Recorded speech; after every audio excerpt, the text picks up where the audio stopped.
If God is love, why would he create hell? Is hell a literal place of fire? A metaphor?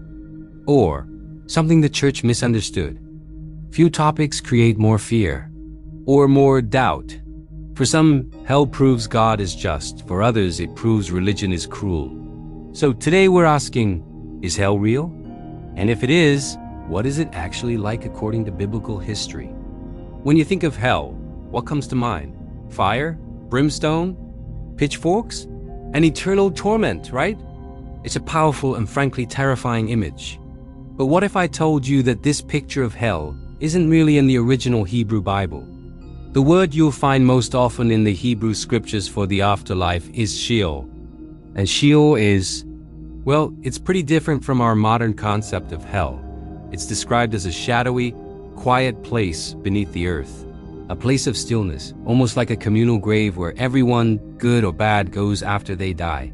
There's no mention of fire, no demons, and no eternal punishment. It's simply the end of life, a realm of the dead, a great equalizer. The prophet Isaiah describes it as a place of silence, and Job talks about it as a land of darkness and deep shadow. So, if the fiery, torturous hell isn't from the Old Testament, where did we get this idea? The evolution is fascinating and happens over centuries.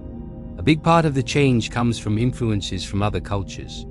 Ancient Zoroastrianism from Persia, for example, had strong concepts of a final judgment, a heaven and a hell with molten metal and punishment for the wicked. As different empires, like the Persians and later the Greeks, interacted with the Jewish people, these ideas started to blend. The Greek concept of Tartarus, a dark pit of punishment for titans and sinners in their underworld, also added another layer to this developing picture. Then, during the period between the Old and New Testaments, Jewish literature started to explore these ideas more.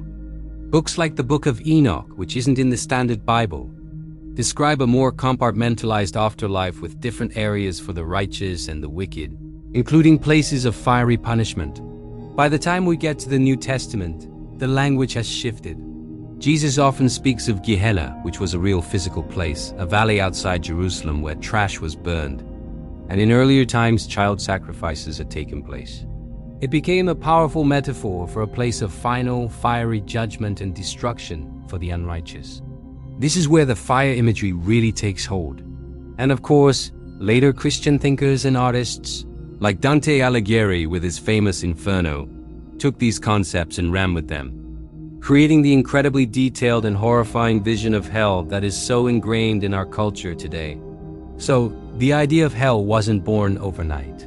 It evolved from a quiet, shadowy realm called Sheol, absorbed ideas from neighboring cultures, and was transformed through powerful metaphors and creative imagination into the fiery underworld we recognize today. It's a perfect example of how religious ideas can change and grow over time. Have you ever wondered what Jesus actually meant when he talked about hell? The word he often used was Gehenna. Now, this wasn't some mythical fiery underworld. Gehenna was a real place, a valley right outside Jerusalem, also known as the Valley of Hinnom. It had a pretty dark history. In ancient times, it was a site of horrifying child sacrifices.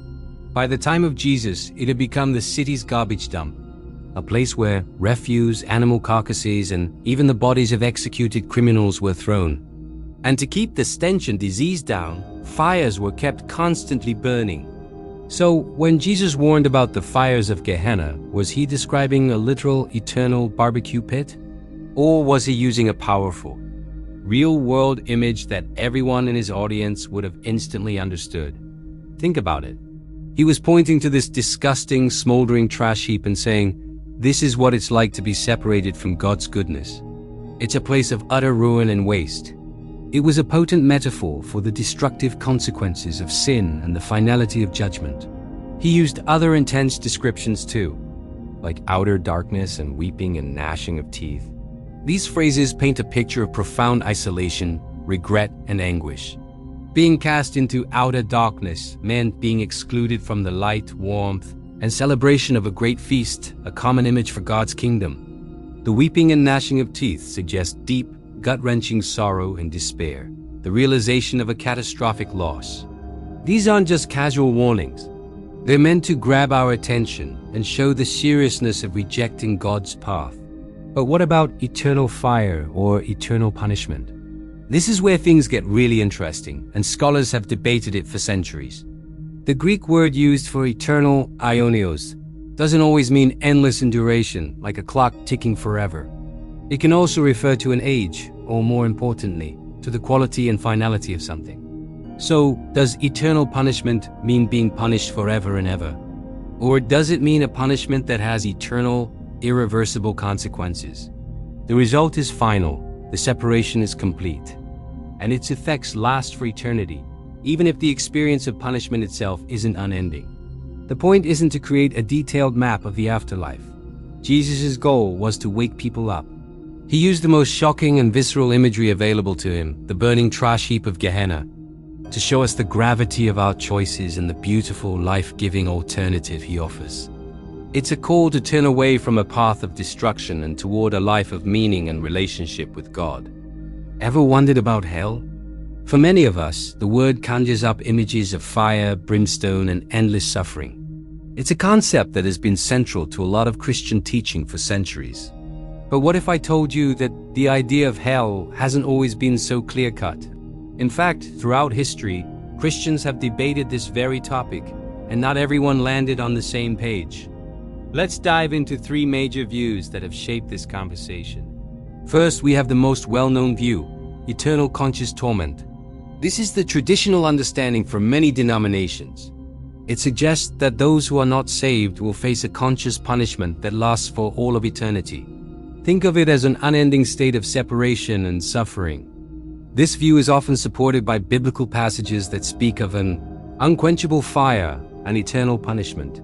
For centuries, this has been the dominant teaching in many parts of the church, shaping art, literature, and of course, sermons.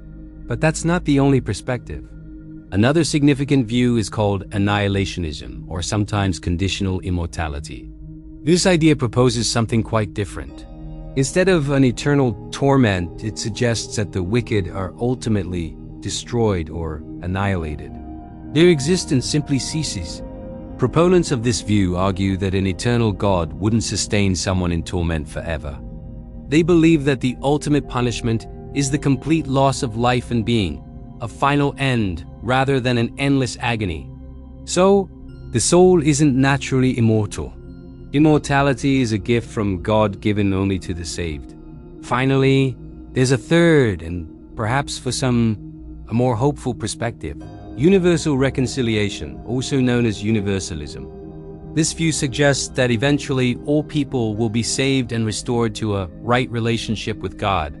The idea here is that hell, if it exists, is more of a temporary, purifying place, not a final destination of eternal punishment.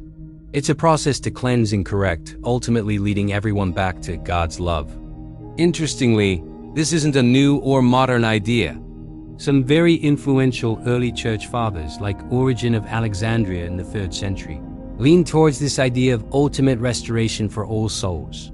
So from endless suffering to complete destruction to eventual reconciliation, the Christian understanding of what happens after we die is far more diverse and complex than many assume. The debate has been going on for 2,000 years, and it shows us that even on the most profound questions, thoughtful people of faith can arrive at very different conclusions.